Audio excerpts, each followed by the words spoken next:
Hello everyone, welcome to my another mini blog. তো একদিন তো তোমরা দেখেছো যে কোনো না কোনো মানে সিনেমা দেখা, পুজো, সমস্ত কন্টেন্ট এনেছি।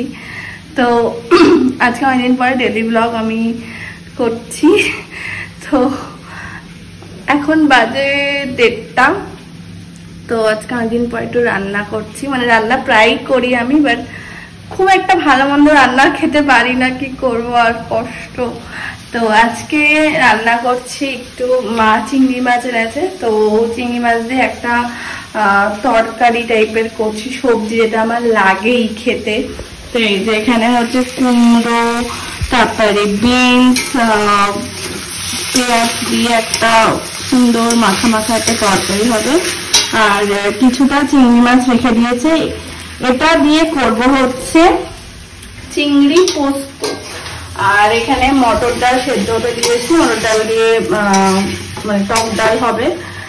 ভাবছি হয়তো টক ডাল কি করে হবে, আমি তো নেই। আমার মা আসলে সারা বছর মানে গরমে যে আম পাওয়া যায়, সেই আম মা শুকিয়ে আমশি করে রাখে, তো সেই আমশি দিয়ে টক ডাল হবে। আর হবে হচ্ছে ভাত।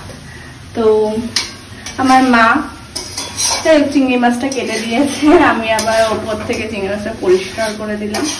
তো এখন আমি এই রান্না করছি, রান্না করার পরে তারপরে খাওয়া দাওয়া হবে। 1:30 বাজে অলরেডি। আজকে একটু ঢিলামি দিয়েছি, বাইরে বৃষ্টি হচ্ছে, ভেবেছিলাম যে একটু খিচুড়ি টাইপের কিছু করবো, বাট ভাল লাগছে না। যাই হোক, তো তোমাদের নেক্সট ক্লিপ শেয়ার করছি।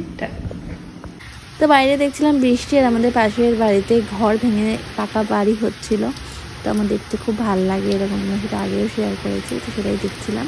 আর তারপরে সন্ধ্যাবেলা হাঁটতে হাঁটতে চলে গেছিলাম আমার পিসির ভাসুরের বাড়িতে, মানে আমার দাদা সাহেবদের বাড়িতে। কারণ সাহেবদার ছেলে হয়েছে, আজকে ছিল 8 দিন। তো সব আজকে নাকি 8 কুলুইয়ের দিন, ওই নাচানাচি করে, আনন্দ করে। আর 8 রকম বেশ কলাই দিয়ে মুড়ি মাখিয়ে দিয়েছিল।